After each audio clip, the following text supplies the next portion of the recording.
Real estate का कोई सवाल, team Sabharwal, your search ends here.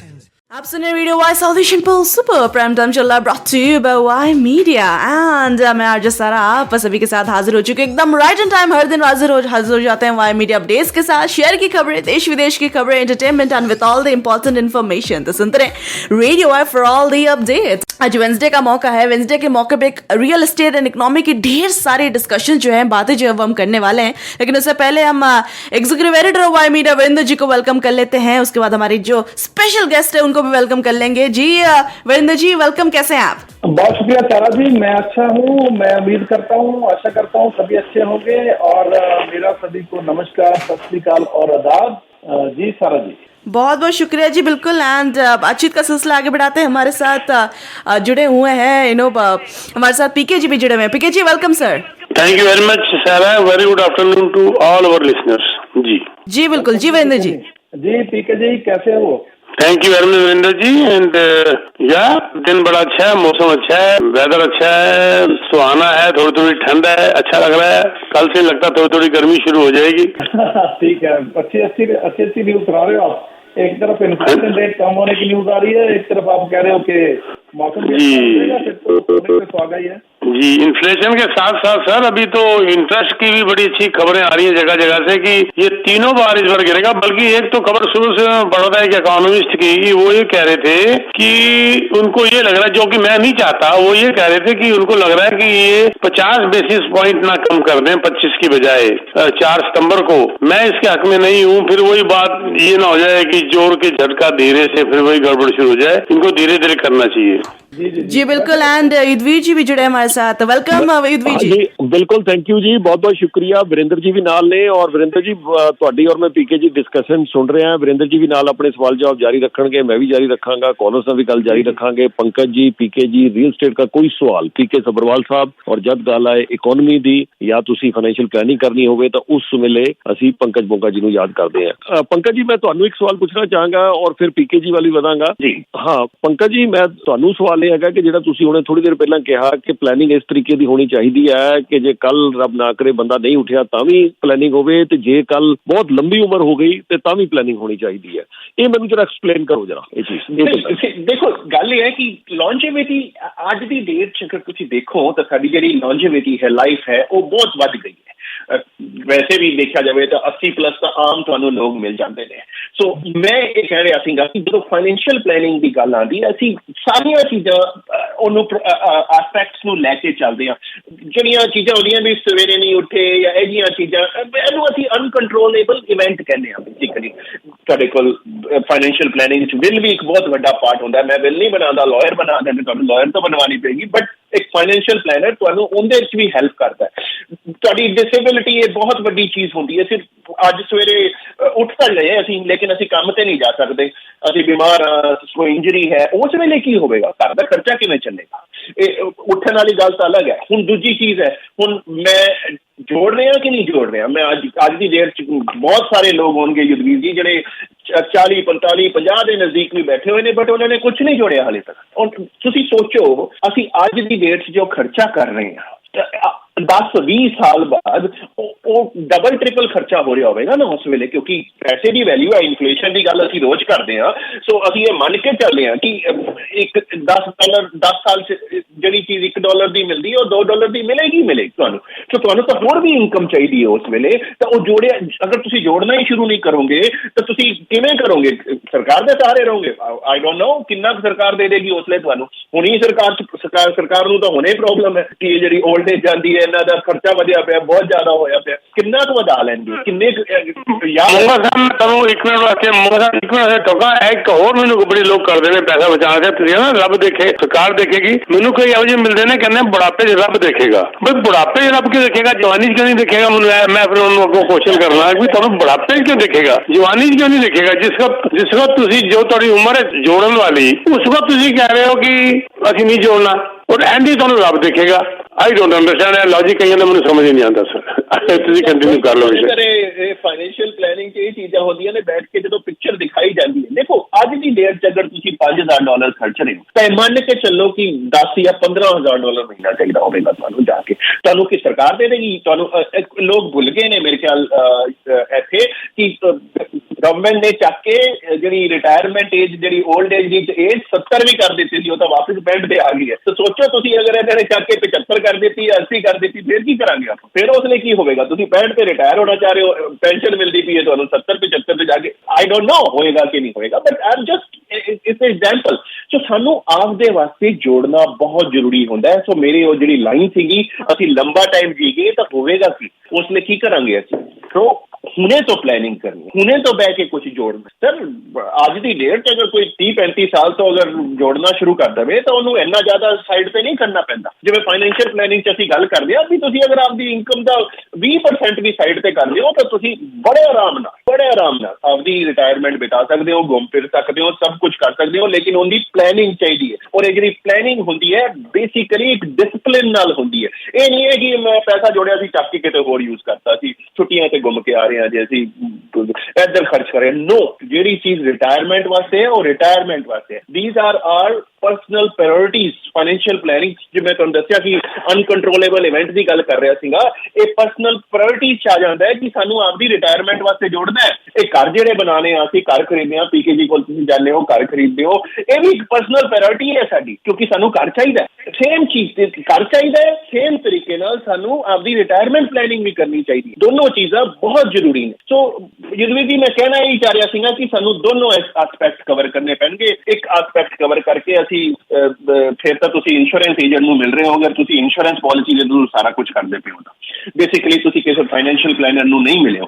ਅਗਰ ਕੋਈ ਹੋ ਸਕਦਾ, ਥੋੜੀਆਂ ਚੀਜ਼ਾਂ ਹੁੰਦੀਆਂ ਨੇ, ਮੈਂ ਇਹ ਨਹੀਂ ਕਹਿ ਰਿਹਾ ਕਿ ਇੰਸ਼ੋਰੈਂਸ ਦੇ ਥਰੂ ਵੀ ਥੋੜੀ ਬਹੁਤ ਕੀਤੀ ਜਾ ਸਕਦੀ, ਲੇਕਿਨ ਹਰੇਕ ਵਾਸਤੇ ਉਹ ਚੀਜ਼ ਸੂਟ ਨਹੀਂ ਕਰਦੀ ਹੈ। ਆਪਦੀ ਸੂਟ ਦੇ ਹਿਸਾਬ ਨਾਲ, ਡਿਜ਼ਾਈਨ ਦੇ ਕਰਨ ਦੇ ਹਿਸਾਬ ਨਾਲ ਹੀ ਕੀਤਾ ਜਾਂਦਾ ਹੈ। ਸੋ ਬੇਸਿਕਲੀ ਫਾਈਨੈਂਸ਼ੀਅਲ ਪਲੈਨਰ ਨੂੰ ਲੱਭਣਾ ਹੈ ਕਿਤੇ ਤਾਂ ਪਹਿਲਾਂ ਯੁਧਵੀਰ ਜੀ ਸੌਰੀ ਮੈਂ ਇਹ ਚੀਜ਼ ਦੇ ਰਿਹਾ, FP ਕੈਨੇਡਾ ਸਾਈਟ ਹੈ ਜੀ, ਫਾਈਨੈਂਸ਼ੀਅਲ ਪਲੈਨਿੰਗ ਕੈਨੇਡਾ ਸਾਈਟ ਹੈ, ਉੱਥੇ ਨਾਮ ਪਾ ਕੇ ਵੇਖੋ ਕਿ ਉਹ ਬੰਦਾ ਸਰਟੀਫਾਈਡ ਫਾਈਨੈਂਸ਼ੀਅਲ ਪਲੈਨਰ ਹੈ ਕਿ ਨਹੀਂ, CFP ਹੈ ਕਿ ਨਹੀਂ ਹੈ।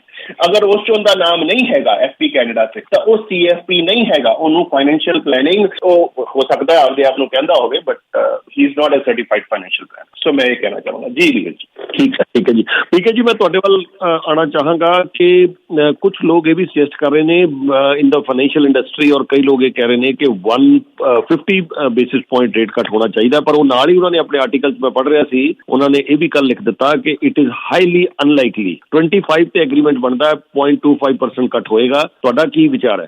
ਬਿਲਕੁਲ ਜੀ, ਹੋਣਾ ਹੀ 25 ਚਾਹੀਦਾ ਹੈਗਾ। ਮੈਂ ਹੁਣੇ ਥੋੜੀ ਦੇਰ ਪਹਿਲੇ ਕਹਿ ਰਿਹਾ ਸੀਗਾ ਕਿ ਜਿਹਨਾਂ ਨੇ 50 ਬੇਸਿਸ ਪੁਆਇੰਟ ਕਿਹਾ ਹੈਗਾ ਉਹ ਜਲਦਬਾਜ਼ੀ ਵਾਸਤੇ ਗੱਲ ਕਰ ਰਹੇ ਨੇ, ਕਿਉਂਕਿ ਉਹਨਾਂ ਨੇ ਹਾਲਾਤ ਦੇਖ ਲਿਆ ਨਾ। ਯੂਐਸ ਦੀ ਰਿਪੋਰਟ ਉਹਨਾਂ ਨੇ ਦੇਖ ਲਈ, ਐਮਪਲਾਇਮੈਂਟ ਦੀ ਰਿਪੋਰਟ ਉਹਨਾਂ ਨੇ ਦੇਖ ਲਈ, ਥੱਲੇ ਆਈ ਹੈਗੀ, ਅਨਐਮਪਲਾਇਮੈਂਟ ਵੱਧ ਗਈ ਹੈਗੀ, ਉਹਨਾਂ ਨੇ ਇਨਫਲੇਸ਼ਨ ਦੇਖ ਲਿਆ। ਇਹ ਦੇਖ ਕੇ ਜੋਸ਼ ਜ਼ਿਆਦਾ ਚੜ ਗਿਆ। ਕੁਝ ਦੇਖੋ economy after all human being ਹੈ ਨਾ, ਜੋਸ਼ ਉਹਨਾਂ ਨੂੰ ਵੀ ਚੜਦਾ ਹੋਏਗਾ ਤੇ ਜੋ ਜੋਸ਼ ਉਹ ਵੀ ਕਹਿ ਕੇ 50 ਬੇਸਿਸ ਪੁਆਇੰਟ ਹੋ ਜਾਣਾ ਚਾਹੀਦਾ। ਮੈਂ ਬਿਲਕੁਲ ਵੀ ਸ਼ੱਕ ਨਹੀਂ ਆ ਸਰ, ਅੱਜ ਤੋਂ ਸਿਰਫ 3 ਮਹੀਨੇ ਪਹਿਲੇ ਕਿਸੇ ਨੂੰ ਵੀ ਉਮੀਦ ਨਹੀਂ ਸੀ ਕਿ ਹਰ ਮੀਟਿੰਗ ਦੇ ਉੱਤੇ ਇੰਟਰਸਟ ਰੇਟ ਘਟੇਗਾ, ਕਿਸੇ ਨੂੰ ਵੀ ਉਮੀਦ ਨਹੀਂ ਸੀ। ਮੈਂ ਔਰ ਮੋਗਾ ਦਾ ਵੀ ਤੇ ਬੋਲਦੇ ਸੀ 2 ਵਾਰ ਹੋਣਾ ਚਾਹੀਦਾ ਜਾਂ 3 ਵਾਰ, ਇਹ ਡਿਬੇਟ ਹੁੰਦੀ ਸੀ 2 ਵਾਰ ਜਾਂ 3 ਵਾਰ। ਵੀ ਵਰ ਟਿਲਟਿੰਗ ਮੋਰ ਟੁਵਰਡ 2 ਵਾਰ ਔਰ 3 ਵਾਰ, ਹੁਣ 4 ਵਾਰ ਦੀ ਗੱਲ ਹੋ ਗਈ। ਇਹ ਤੇ ਉਹੀ ਗੱਲ ਹੋ ਗਈ ਕਿ ਤਸੱਲੀ ਨਹੀਂ ਹੈ, ਜਿੰਨਾ ਮਰਜ਼ੀ ਹੋ ਜਾਏ। ਤੇ ਇਸ ਕਰਕੇ ਮੇਰੇ ਖਿਆਲ 25 basis point is the best. ਔਰ ਹਾਈਲੀ ਅਨਲਾਈਕਲੀ ਦਾ ਤੁਸੀਂ ਵਰਡ ਕਿਹਾ ਹੈ, ਬਿਲਕੁਲ ਠੀਕ ਹੈ। ਔਰ 1-2 ਇਕਨੋਮਿਸਟ ਨੇ ਗੱਲ ਕੀਤੀ ਹੈ, ਬਾਕੀ ਸਾਰੇ ਇਸ ਚੀਜ਼ ਨਾਲ ਸਹਿਮਤ ਨੇ ਕਿ ਵੀ ਹੁਣ ਬਲਕਿ ਉਹਨਾਂ ਨੇ ਜਨਵਰੀ ਨੂੰ ਵੀ ਕਹਿਤਾ ਘਟੇਗਾ, ਕਿਉਂਕਿ ਇਹ ਜਿਹੜੇ ਮੈਂ ਗੱਲ ਸਾਰੇ ਕੀਤੀ ਸੀ ਨਾ ਸਰ ਕਿ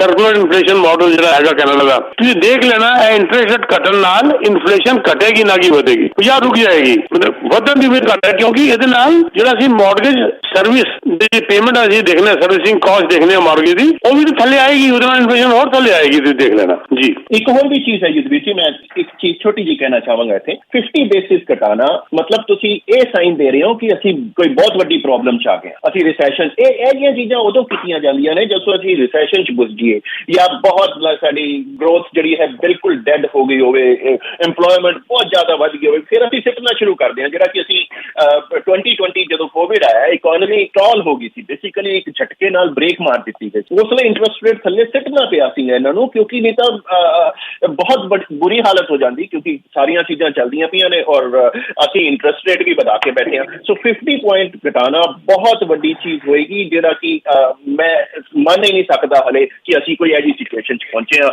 ਕਿ ਅਸੀਂ ਇਹ ਸਾਈਨ ਦਈਏ ਪੂਰੀ ਦੁਨੀਆ ਨੂੰ ਕਿ ਅਸੀਂ ਤਾਂ ਰਿਸੈਸ਼ਨ 'ਚ ਚੱਲੇ ਇਹ ਸਾਈਨ ਹੋਏਗਾ basically so no I don't agree on that point जी जी ठीक है जी ठीक है अच्छा अगली कॉल जी गिरीश जी तुसी ऑन दे रहो गिरीश जी को है हेलो यदवीर जी नमस्कार जी सबरवाल जी सबको नमस्कार नमस्कार सर नमस्कार पहले तो सवाल है कि मैं सबको रिकमेंड करूंगा ना कि शाम को 6:30 बजे सबरवाल साहब को मोंगा जी का शो आता है बहुत अनइंटरप्टेड होता है यहाँ पे तो चलो हम लोग आ जाते हैं लेकिन उसमें सारा दिन भर की पूरी खबर और बहुत होता है वो रिकमेंडेड है सबको देखने के लिए जी आपको बहुत अच्छा शो थैंक यू सर अच्छा दूसरा ये है कि सबरवाल साहब से है पहले फिर बाद में मोंगा जी से सबरवाल साहब देखिए वो ना किचनर में कुछ जेड मॉड्यूलर कंपनी थी वो अपने टूडो साहब ने अनाउंस किया था कि मैसिव और मिलियंस ऑफ डॉलर इन्वेस्ट करेंगे तो वो जेड मॉड्यूलर कंपनी चली गई उन्होंने बड़ा कुछ कमी निकाला यहाँ पे ना कहते हैं कि यहाँ का सिस्टम ही बड़ा खराब है तो इसके बारे में कुछ जानकारी आपको वो टेक्सास ये तो मोंगा साहब मुझे लगता है देंगे इसके बारे में बाकी से कहते हैं ये बात तो आपकी बिल्कुल ठीक है यहाँ पर जो है ना वली वारिस ही नहीं है कोई किसी चीज का वो डिपार्टमेंट कहता है वहाँ जाओ वो डिपार्टमेंट कहता है वहाँ जाओ ये मैं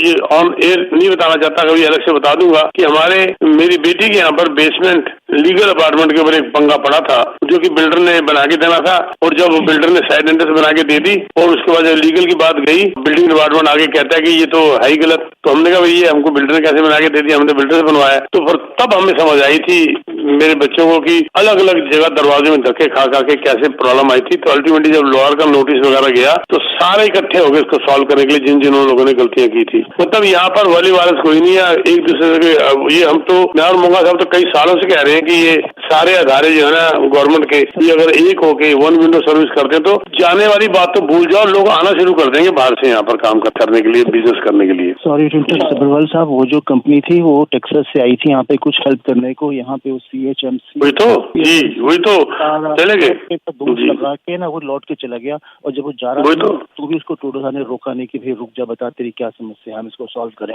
समस्या सॉल्व नहीं कर सकता तो क्या क्या रोकते उसको वो यहाँ इधर एक जगह दूसरी जगह भाग के वापिस चलो जी यहाँ पर यहाँ से एक बात मैं गिरीश जी आपके बारे में बताना चाहता हूँ गिरीश जी के बारे में गिरीश जी आप स्टडी बहुत करते हो मैंने देखा आप हर टॉपिक के ऊपर आप बोल देते हो हर टॉपिक की आपको नॉलेज है पहले तो मैं आपको रियल्टर समझ रहा था अब मैं आपको इकोनॉमिस्ट भी समझ रहा हूँ मतलब कि आप क्या करते हो कब पढ़ते हो मुझे बताओ आप हर टॉपिक में बात कर लेते हो it is very nice of you सब आपकी दया है समझ अच्छा मोंगा साहब मतलब ये कहने का मतलब एक वो बड़ी समस्या थी दूसरा मोंगा साहब ये देखिए कि यहाँ पे पिछले 1 साल में 3 एयरलाइन कंपनी बंद हो गई है और ये दूसरे में शॉर्ट में बात करता हूँ ये सॉफ्टवेयर लंबर पे उन्होंने टैरिफ बढ़ा दिया यूएस ने 8% से समथिंग 14 कुछ % हो गया तो वो इंडस्ट्री भी कोलैप्स हो गई है जी और बाकी अपने मिनिस्टर तो सब इधर उधर काम कर रहे हैं दूसरा ये फोर्ड की जो इलेक्ट्रिकल गाड़ी बन रही है ये भी डाउन साइज कर रहे हैं कहते हैं फिजिबल ही नहीं है यहाँ पे वो टायर का प्लांट लगा के फोटो खिंचा के चले गए कहते हैं 200 जब वो गाड़ी नहीं बनेगी तो टायर किस काम पे आएगा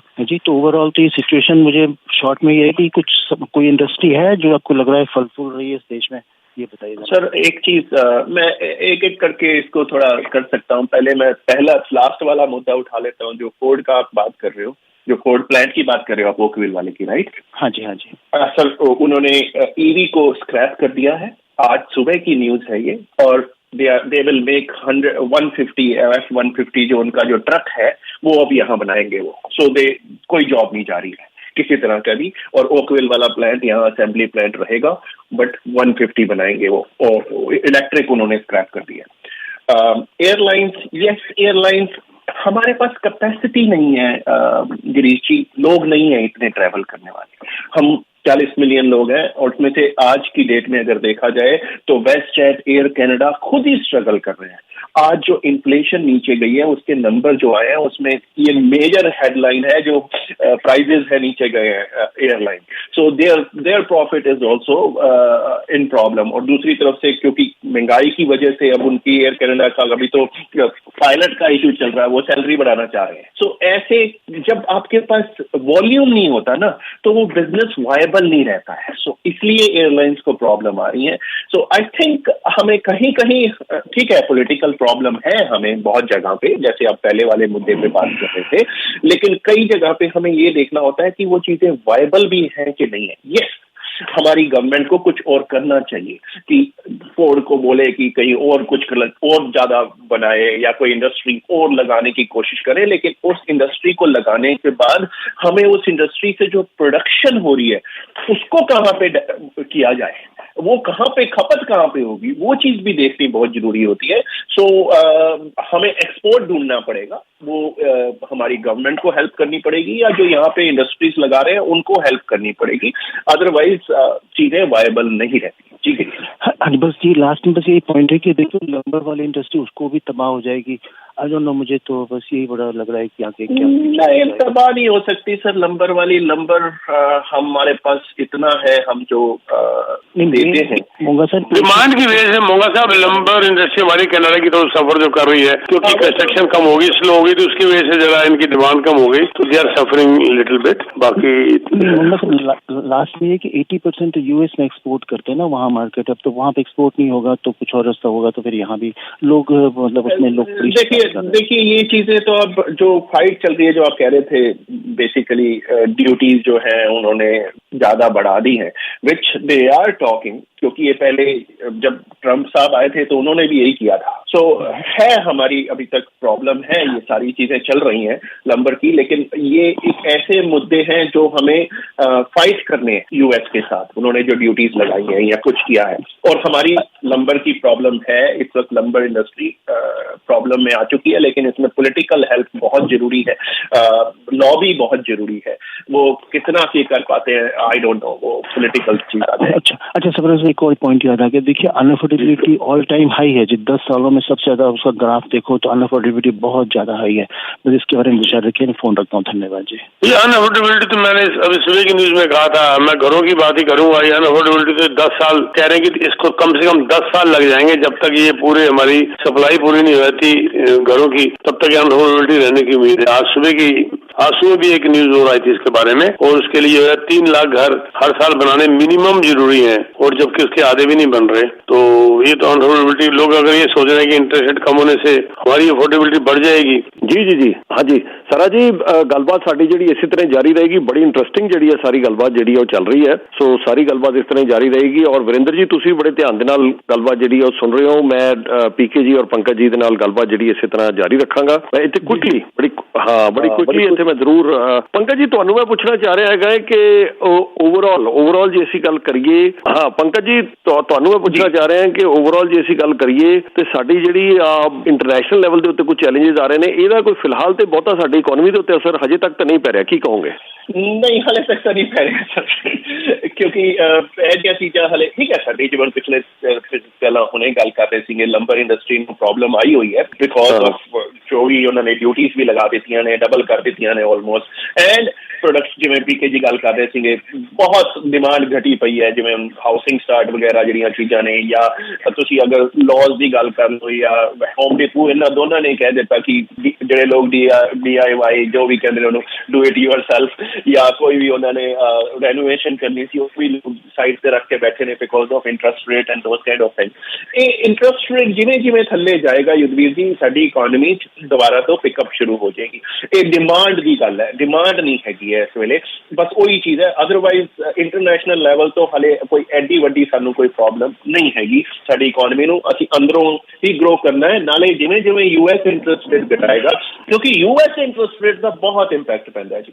जदों उत्थे मनी खर्च होनी शुरू होगी तो डिमांड साडे साइड तो बढ़ेगी, क्योंकि असीं बहुत बड़े सप्लायर हाँ यूएस से। सो जदों उत्थे खर्चा करना शुरू करेंगे तो ये सारा कुछ ठीक हो जाएगा, लेकिन खर्चा करना शुरू होवे उदों तक सानू वेट करनी पेगी। ठीक है, अच्छा पीके जी तुहाडे लई सवाल है, could you please ask PK ji what are the rates banks are offering for variable mortgage rates these days? Sukhwinder साहब ने सवाल पूछा है जी। हाँ जी, है बिल्कुल बदल रहे हैं जी, बार बार बदल रहे हैं। इसका तो क्या कर रहे हैं कि वेरिएबल वर्ल्ड बैंक एनकरेज नहीं कर रहा, और वेरिएबल जाएगा अगर किसी को मान लो प्राइम माइनस 1.2 1.1 तक मिल जाता है, लकी समझो अपने आप में, लेकिन they are more aggressive towards 5 year closing वास्ते सब तो सस्ता रेट आ रहा है इस वक्त। 3 ईयर ਦੇ ਉੱਤੇ ਜਾਣ ਦੀ ਮੈਂ ਕਹਾਂਗਾ ਕਿ ਨਾ ਜਾਓ। 3 ईयर क्लोजिंग ਦੇ ਜਾਓ ਤੇ ਅਗਰ ਲੋਕਾਂ ਨੂੰ 4.6 ਤੋਂ ਲੈ ਕੇ 4.65 ਤੱਕ ਮਿਲ ਰਿਹਾ। ਕੁਝ ਬੈਂਕ ਨੇ ਜਿਹੜਾ ਥੋੜਾ ਜ਼ਿਆਦਾ ਲੈ ਰਹੇ ਨੇ, ਲੇਕਿਨ ਉਹਨਾਂ ਦਾ ਜਿਹੜਾ ਹੈਗਾ ਅਪਰੂਵਲ ਦਾ ਕ੍ਰਾਈਟੇਰੀਆ ਬੈਟਰ ਹੈਗਾ। ਸਕਾਸ਼ੀਆ ਬੈਂਕ ਉਹਨਾਂ ਚ ਹੈਗਾ ਜਿਹੜਾ ਕਿ ਥੋੜਾ ਫालतू ਲੈ ਰਿਹਾ 4.8 4.85 ਤੱਕ ਲੈ ਰਿਹਾ, ਲੇਕਿਨ ਉਹਨਾਂ ਦਾ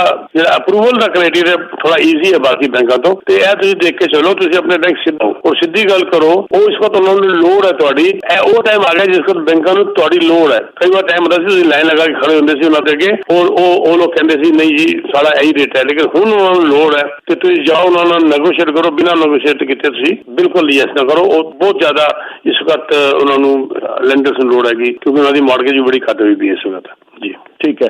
ਅੱਛਾ, ਇੱਕ ਤੁਸੀਂ ਪ੍ਰੋਜੈਕਟ ਦੇ ਬਾਰੇ ਪਿਛਲੇ ਸ਼ੋਅ 'ਚ ਵੀ ਤੁਸੀਂ ਜ਼ਿਕਰ ਕਰ ਰਹੇ ਸੀ, ਮੈਂ ਚਾਹਾਂਗਾ ਪੀਕੇ ਜੀ ਜ਼ਰਾ ਦੁਬਾਰਾ ਦੱਸ ਦਿਓ ਔਰ ਕਿਉਂ ਤੁਸੀਂ ਉਸ ਪ੍ਰੋਜੈਕਟ ਨੂੰ ਵਧੀਆ ਗਿਣ ਰਹੇ ਹੈਗੇ ਹੋ, ਉਹਦੇ ਬਾਰੇ ਵੀ ਦੱਸ ਦਿਓ ਜੀ। ਜੀ ਇਹ ਪ੍ਰੋਜੈਕਟ ਨਾ ਬਿਲਕੁਲ ਇੱਥੇ ਓਕਵਿਲ ਹੈਗਾ। ਓਕਵਿਲ ਜਿਹੀ ਜਗ੍ਹਾ ਤੁਸੀਂ ਦੇਖੋ, ਇਹ ਡੰਡਾਸ ਜਿਹੜਾ ਹੈਗਾ ਕਿੰਨਾ ਡਿਵੈਲਪ ਕਰ ਗਿਆ ਓਕਵਿਲ ਉੱਤੇ, ਤੇ ਇਹ ਬਿਲਕੁਲ ਦਾ ਨੈਕਸਟ ਹੀ ਹੈਗਾ ਬਰਨਮ ਟਾਪ ਐਂਡ 6th ਲਾਈਨ ਦੇ ਕੋਲ। ਇਹ ਫਨਬਰੁਕ ਬਿਲਡਰ ਦਾ ਪ੍ਰੋਜੈਕਟ ਹੈਗਾ, ਟਾਊਨ ਹੋਮਸ ਫ੍ਰੀ ਹੋਲਡ, ਜਿਹੜਾ ਕਿ ਉਹ ਇਸ ਗੱਲ ਦੀ ਓਪਨ ਗਾਰੰਟੀ ਕਰ ਰਹੇ ਨੇ ਕਿ ਸਾਡਾ ਰੀਸੇਲ ਤੋਂ ਸਸਤਾ ਹੈਗਾ। ਦੇਖੋ ਅੱਜ ਔਰ ਤੁਸੀਂ ਦੇਖੋ ਤੁਹਾਨੂੰ ਪੋਜੀਸ਼ਨ ਮਿਲੀ ਹੈ 2-2.5 ਸਾਲ ਬਾਅਦ, ਪੇਮੈਂਟ ਤੁਸੀਂ ਦੇਣੀ ਹੈ ਸਿਰਫ ਇੰਸਟਾਲਮੈਂਟ ਦੇ ਅੰਦਰ ਸਾਲ ਦੇ ਅੰਦਰ 10% ਹੋਣੀ। ਅਗਰ ਤੁਸੀਂ 1 ਮਿਲੀਅਨ ਦਾ ਲੈਂਦੇ ਹੋ ਤੁਸੀਂ 1 ਲੱਖ ਦੇਣਾ ਹੈ ਸਿਰਫ 1 ਸਾਲ ਦੇ ਅੰਦਰ, ਉਹ ਵੀ ਇੰਸਟਾਲਮੈਂਟ ਦੇ ਅੰਦਰ। ਬਾਕੀ ਤੁਸੀਂ ਆਕੂਪੈਂਸੀ 2-2.5 ਸਾਲ ਬਾਅਦ ਦੇਣਾ ਪੈਸਾ। ਇਸ ਤੋਂ ਚੰਗੀ ਕੀ ਓਪਰਚੁਨਿਟੀ ਮਿਲ ਸਕਦੀ ਹੈ?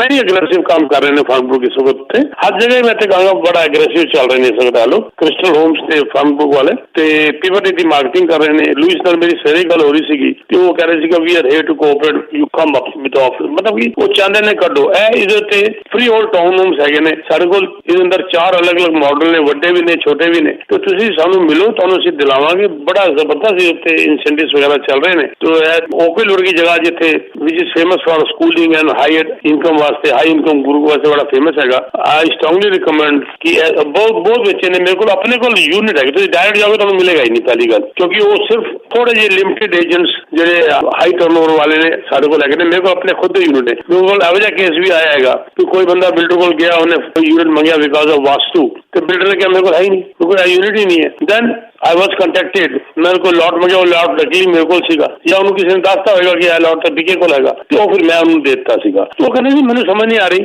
ਕਿ ਤੁਸੀਂ ਬਿਲਡਰ ਵਾਲਾ ਹੀ ਪ੍ਰਾਈਸ ਲਗਾਇਆ ਔਰ ਉਹਦੇ ਤੋਂ ਸਰਵਿਸਿਜ਼ ਜੋ ਦੇ ਰਹੇ ਹੋ ਉਹ 30-40 ਹਜ਼ਾਰ ਦੀ ਸਰਵਿਸਿਜ਼, ਬਲਕਿ ਮੈਨੂੰ ਸਸਤਾ ਪੈਂਦਾ ਤੁਹਾਡੇ ਕੋਲ ਲੈ ਕੇ ਬਿਲਡਰ ਤੋਂ ਵੀ। ਬਿਲਡਰ ਨੇ ਦੇ ਕੇ ਗੱਲ ਖਤਮ ਕਰਤੀ, ਤੁਸੀਂ ਤੋਂ ਬਾਅਦ ਲਾਈਫ ਲੌਂਗ ਮੇਰੇ ਨਾਲ ਹੈਗੇ ਹੋ। ਤੇ I don't know why I went direct to the builder, ਮੈਨੂੰ ਯੂਨਿਟ ਵੀ ਮਿਲ ਗਿਆ ਮੇਰੀ ਮਰਜ਼ੀ ਦਾ। ਤੇ ਇਹ ਤੁਸੀਂ ਮਿਲੋਗੇ ਤੁਹਾਨੂੰ ਪਤਾ ਚੱਲੇਗਾ ਤੁਹਾਨੂੰ ਕੀ ਬੈਨੀਫਿਟ ਹੁੰਦਾ ਸਾਨੂੰ ਮਿਲਣ ਦਾ, ਕਿ ਅਸੀਂ ਹਮੇਸ਼ਾ ਬਿਲਡਰ ਤੋਂ ਸਸਤਾ ਹੀ ਪ੍ਰੂਵ ਕਰਕੇ ਦਿਖਾਵਾਂਗੇ ਕਿ ਸਾਡਾ, ਤੁਸੀਂ ਬਿਲਡਰ ਕੋਲ ਹੋ ਕੇ ਆ ਜਾਓ ਬੇਸ਼ੱਕ, ਅਸੀਂ ਤੁਹਾਨੂੰ ਉਸ ਤੋਂ ਸਸਤਾ ਦਿਲਾਵਾਂਗੇ। ਬਟ ਇੱਕ ਵਾਰ ਤੁਸੀਂ ਬਿਲਡਰ ਕੋਲ ਜਾ ਕੇ ਰਜਿਸਟਰ ਕਰ ਲਓਗੇ ਆਪਣਾ ਨਾਮ, ਫਿਰ ਤੁਸੀਂ ਬਿਲਡਰ ਦੇ ਕਲਾਇੰਟ ਬਣ ਜਾਂਦੇ ਹੋ, ਫਿਰ ਅਸੀਂ ਵਿਚਕਾਰ ਨਹੀਂ ਆ ਸਕਦੇ। ਤੇ ਇਸ ਕਰਕੇ ਤੁਸੀਂ ਵੈਸੇ ਪਤਾ ਕਰ ਲਓ, ਸਾਡੇ ਕੋਲ ਆਓ, ਬਹੁਤ ਜ਼ਬਰਦਸਤ ਪ੍ਰੋਜੈਕਟ ਹੈਗਾ। ਇਸੇ ਪ੍ਰਕਾਰ ਸਾਡੇ ਕੋਲ ਡਾਊਨਟਾਊਨ ਦੇ ਅੰਦਰ ਕਿੰਗ ਸਟਰੀਟ ਦੇ ਉੱਤੇ ਬੈਲਟਿਫ ਲਾਈਟ ਹਾਊਸ ਤੁਹਾਨੂੰ ਬੜਾ ਚੱਕਰ ਕਰਦਾ ਹੈ ਜੀ। ਉੱਥੇ ਤੁਸੀਂ ਦੇਖੋ ਕਿੰਨਾ ਹੈਪਨਿੰਗ ਏਰੀਆ ਹੈ। ਉੱਥੇ ਬਿਲਡਿੰਗ ਹੈਗੀ ਔਰ ਬੜਾ ਵੱਡਾ builder ਲੈਂਟੈਰਾ, nobody can deny it, ਬੜੇ ਵੱਡੇ ਉਹਨਾਂ ਦੇ ਪ੍ਰੋਜੈਕਟ ਹੈਗੇ ਨੇ। ਮੇਰੇ ਕੋਲ ਐਕਸਕਲੂਸਿਵ, ਮੇਰੇ ਕੋਲ ਪ੍ਰਾਈਸ ਹੈਗਾ ਜਿਹੜਾ ਕੋਈ ਨਹੀਂ ਦੇ ਸਕਦਾ। ਜੀ ਜੀ ਜੀ, ਇੰਨੀ ਵੱਡੀ ਗੱਲ ਮੈਂ ਔਨ ਏਅਰ ਕਹਿ ਰਿਹਾ, ਬਿਲਡਰ ਵੀ ਨਹੀਂ ਦੇ ਸਕਦਾ। ਜਾ ਕੇ ਹੋ ਆਓ ਬਿਲਡਰ ਕੋਲ, ਮੈਂ ਉਹਨੂੰ ਬੀਟ ਕਰ ਦਿਆਂਗਾ। ਤੇ ਜ਼ਬਰਦਸਤ ਪਰ ਸਕੁਅਰ ਫੀਟ ਦਾ ਡਿਸਕਾਊਂਟ ਦੇ ਰਹੇ ਹਾਂ, ਹਿਊਜ, 1.5 ਲੱਖ ਤੋਂ ਲੈ ਕੇ 3-3 ਲੱਖ ਡਾਲਰ ਦਾ ਡਿਸਕਾਊਂਟ ਹੈਗਾ। ਔਰ ਉਹਨਾਂ ਨੇ ਸਿਰਫ ਉਹ ਆਪਣੇ ਯੂਨਿਟਸ ਕਲੀਅਰ ਕਰਕੇ ਕੰਸਟਰਕਸ਼ਨ ਸਟਾਰਟ ਕਰਨੀ ਹੈਗੀ। ਇਸ ਕਰਕੇ 5-7-10 ਯੂਨਿਟ ਸ਼ਾਇਦ ਰਹਿ ਗਏ ਹੋਣਗੇ, ਆਈ ਡੋਨਟ ਨੋ ਕਿੰਨੇ ਹੈਗੇ ਨੇ। ਮੇਰੇ ਕੋਲ ਕਾਊਂਟਿੰਗ ਨਹੀਂ ਹੈਗੀ ਕਿੰਨੇ ਮੇਰੇ ਕੋਲ ਪਏ ਨੇ। ਅਸੀਂ ਤੁਹਾਨੂੰ ਦਿਲਵਾਵਾਂਗੇ, ਤੁਸੀਂ ਹੈਰਾਨ ਹੋ ਜਾਓਗੇ ਕਿ ਵੀ ਇਹ ਕਿਸ ਤਰ੍ਹਾਂ ਡਿਸਕਾਊਂਟ ਹੁੰਦੇ ਨੇ। ਔਰ ਬਹੁਤ 3 ਸਾਲਾਂ ਤੱਕ ਤੁਸੀਂ ਪੈਸੇ ਦੇਣੇ ਨੇ ਇੰਸਟਾਲਮੈਂਟਸ ਵਿੱਚ 15%, 3 years 1095 ਦਿਨਾਂ ਦੇ ਅੰਦਰ ਤੁਸੀਂ ਦੇਣੀ ਹੈ। ਵਾਟ ਐਲਸ ਯੂ ਵਾਂਟ। ਔਰ ਇਹ ਮਾਰਕੀਟ ਜਿਹੜੀ ਅੱਜ ਖਰਾਬ ਹੋਈ ਪਈ ਸੀ, ਹੁਣ ਮੈਂ ਕਹਾਂਗਾ, ਹੁਣ ਹੈ ਨਹੀਂ ਕਹਾਂਗਾ, ਕਿਉਂਕਿ ਇਹਦੇ ਅੰਦਰ ਰਿਕਵਰੀ ਸਟਾਰਟ ਹੋ ਚੁੱਕੀ ਹੈ। ਹਾਰਡਲੀ ਅਗਲੇ ਸਾਲ ਦੇ ਐਂਡ ਤੱਕ ਸਭ ਕੁਝ ਠੀਕ ਹੋ ਜਾਣਾ ਹੈਗਾ। ਜੀ ਜੀ ਜੀ, ਠੀਕ ਹੈ। ਸਰ ਇਹ ਜਿਹੜੀ ਬਿਲਡਿੰਗ ਤੁਸੀਂ ਦੱਸੀ ਹੈ, ਇਹ ਇੱਕ ਵਾਰੀ ਫੇਰ ਇਹਦੇ ਬਾਰੇ ਮੇਜਰ ਇੰਟਰਸੈਕਸ਼ਨ ਕਿਹੜੀ ਹੈਗੀ ਹੈ ਔਰ ਇਹਦੀ ਕਲੋਜ਼ਿੰਗ, ਉਹ ਤਾਂ ਤੁਸੀਂ ਦੱਸਤਾ 2.5 ਸਾਲ ਨੂੰ, ਜਿਹੜਾ ਆਪਣਾ ਓਕਵਿਲ ਚ ਤੁਸੀਂ ਦੱਸਿਆ ਉਹ 2-2.5 ਸਾਲ ਬਾਅਦ ਹੈ ਕਲੋਜ਼ਿੰਗ। ਇਹਦੀ ਕਲੋਜ਼ਿੰਗ ਕਦੋਂ ਆ ਤੇ ਮੇਜਰ ਇੰਟਰਸੈਕਸ਼ਨ ਫੇਰ ਤੋਂ ਦੱਸੋ। 2028 ਹੈ ਜੀ ਇਹਦੀ ਕਲੋਜ਼ਿੰਗ। ਇਹਦੀ ਕਲੋਜ਼ਿੰਗ ਜਿਹੜੀ ਮੈਂ ਡਾਊਨਟਾਊਨ ਦੀ ਗੱਲ ਕਰ ਰਿਹਾ 2028, 4 ਸਾਲ ਤੁਹਾਡੇ ਕੋਲ ਹੈਗੇ ਨੇ ਜੀ, 4 ਸਾਲ। ਔਰ ਤੁਸੀਂ ਪੇਮੈਂਟਾਂ ਦੇਣੀਆਂ ਨੇ 3 ਸਾਲ ਦੇ ਅੰਦਰ 15%, ਔਰ ਉਹ ਵੀ ਬੜੀ ਛੋਟੀ ਜਿਹੀ ਸਟਾਕ ਆ ਜਾਏਗਾ। ਮਤਲਬ ਕਈ ਕਲਾਇੰਟ ਮੇਰੇ ਇਹੋ ਜਿਹੇ ਨੇ ਜਿਹੜੇ ਕਿ ਆ ਕੇ ਬੈਠਦੇ ਨੇ ਤੇ ਮੈਂ ਉੱਥੇ ਜਾ ਕੇ ਸਿੱਧੀ ਗੱਲ ਕਰਨਾ ਮੈਂ ਵਾਈਸ ਪ੍ਰੈਜ਼ੀਡੈਂਟ ਨਾਲ, ਉਹਨੂੰ ਕਹਿਣਾ ਵੀ ਮੈਨੂੰ ਇਹ ਹੋਰ ਚਾਹੀਦਾ, ਇਹ ਡਰਾਫਟ ਮੇਰੇ ਹੱਥ 'ਚ ਪਿਆ, ਮਤਲਬ ਕਿ ਥੋੜਾ ਰਿਗਾਰਡ ਕਰਦੇ ਨੇ, ਸਮਝ ਲਓ ਜਾਂ ਜੋ ਵੀ ਸਿਚੁਏਸ਼ਨ ਕਹਿ ਲਓ। ਤੇ ਮੈਂ ਤੁਹਾਨੂੰ ਦਿਲਾਉਂਗਾ ਮੇਜਰ ਇੰਟਰਸੈਕਸ਼ਨ ਜਿਹੜਾ ਬੈਲਟਿਵ ਲਾਈਟ ਹਾਊਸ ਜਿਹੜਾ ਹੈਗਾ ਨਾ ਕਿੰਗਸ ਦੇ ਅੰਦਰ, ਤੁਸੀਂ ਸਮਝ ਲਓ ਉਹਦੇ ਨਾਲ ਹੀ ਹੈਗਾ ਬਸ। ਐਡਲੇ ਐਂਡ ਕਿੰਗ ਜਿਹੜਾ ਹੈਗਾ ਉਹਦੇ ਉੱਤੇ ਹੈਗਾ। ਇਹ ਬਹੁਤ ਸ਼ਾਨਦਾਰ ਬਿਲਡਿੰਗ ਆ ਰਹੀ ਹੈ ਔਰ one of the top builders I would say Lantara ਜਿਹਨਾਂ ਦੇ ਮੁਰੈਨੋ ਬ੍ਰਿਟ ਆਈਸ ਕੰਡੋਮੀਨੀਅਮ ਰੋਡੀਓ ਆਰਟਿਸਟੇਲੀ, ਹੁਣ ਆਰਟਿਸਟੇਲੀ ਜਾ ਰਹੀ ਹੈ ਸਾਰੀ ਦੁਨੀਆ ਦੇ ਅੰਦਰ। ਇਸ ਵਕਤ ਲੋਕੀ ਆਪਣਾ ਡਿਪੋਜ਼ਿਟ ਛੱਡਣ ਨੂੰ ਤਿਆਰ ਬੈਠੇ ਨੇ ਔਰ ਜਿੰਨੇ ਦਾ ਖਰੀਦਿਆ ਸੀਗਾ ਉਸ ਤੋਂ ਸਸਤਾ ਦੇਣ ਨੂੰ ਤਿਆਰ ਨੇ। ਇੱਕ ਆਰਟਿਸਟੇਲੀ ਐਵੇਂ ਜੀ ਬਿਲਡਿੰਗ ਆਈ ਹੈ ਜਿਹੜੀ ਆਫਿਸ ਮਿਲਦੀ ਹੈ, ਜਿਹੜੀ ਹੁਣ ਵੀ ਪ੍ਰੋਫਿਟ ਜਾ ਰਹੀ ਹੈ ਸਰ, ਮਤਲਬ ਆਪਣੇ ਆਪ ਹੀ ਕਮਾਲ ਹੈ। 4-4 5 ਸਾਲ ਪਹਿਲੇ ਜਿਹਨਾਂ ਬੁੱਕ ਕੀਤਾ ਜੀ ਹੁਣ ਆ ਰਹੇ ਨੇ ਜੀ, ਮਾਰਕੀਟ ਗਿਰ ਗਈ ਹੈ ਜੀ, ਅਪਰੇਜ਼ਲ ਘਟ ਆ ਰਹੀ ਹੈ ਜੀ, ਸਾਡਾ ਲਾਸ ਇਸ ਅਸੀਂ ਵੇਚਣ ਦੇ ਤਿਆਰ ਆ। ਓਨਲੀ ਆਰਟਿਸਟੇਲੀ ਇਜ਼ ਦਾ ਬਿਲਡਿੰਗ ਜਿਹਦੇ ਅੰਦਰ ਹੁਣ ਵੀ ਪ੍ਰੋਫਿਟ ਦੇ ਅੰਦਰ ਲੋਕੀ ਵੇਚ ਰਹੇ ਨੇ ਜਾਂ ਵੇਚ ਹੀ ਨਹੀਂ ਰਹੇ ਔਰ ਉਹਦਾ ਅਪਰੇਜ਼ਲ ਵੀ ਬਿਲਕੁਲ ਠੀਕ ਆ ਰਿਹਾ, ਬੈਂਕ ਬਿਲਕੁਲ ਅਪਰੇਜ਼ਲ ਠੀਕ ਕਰ ਰਿਹਾ। ਤੇ ਇਹ ਹੋਣਾ ਚਾਹੀਦਾ, ਇਸ ਤਰ੍ਹਾਂ ਦੀ ਬਿਲਡਿੰਗ ਹੋਣੀ ਚਾਹੀਦੀ ਹੈ, ਇਸ ਤਰ੍ਹਾਂ ਦਾ ਬਿਲਡਰ ਹੋਣਾ ਚਾਹੀਦਾ ਜੀ। ਠੀਕ ਹੈ, ਫੋਨ ਨੰਬਰ ਇੱਕ ਵਾਰ ਦਿਓ ਪੀਕੇ ਜੀ, ਫੋਨ ਨੰਬਰ ਵੀ ਦਿਓ। 6472994757। ਆਈ ਅਰਜ ਮੈਨੂੰ ਤੁਸੀਂ ਟੈਕਸਟ ਮੈਸੇਜ ਪਾਓ ਔਰ ਤੁਹਾਨੂੰ ਫਾਸਟ ਰਿਪਲਾਈ ਆਉਂਦਾ ਹੈ ਔਰ ਮੇਰਾ ਫੋਨ ਕਿਉਂਕਿ ਫਾਰਵਰਡ ਹੁੰਦਾ ਹੈ, I can't pick up. Text message नाल अपना नाम जरूर लिखो, मेरे वाला जवाब आएगा, मेरा ऑफिस भी कांटेक्ट करेगा, मैं भी कांटेक्ट करूंगा। Number again 6472994757। Thank you very much Yudhveer ji. हाँ जी, थैंक यू जी, गल जारी रहेगी।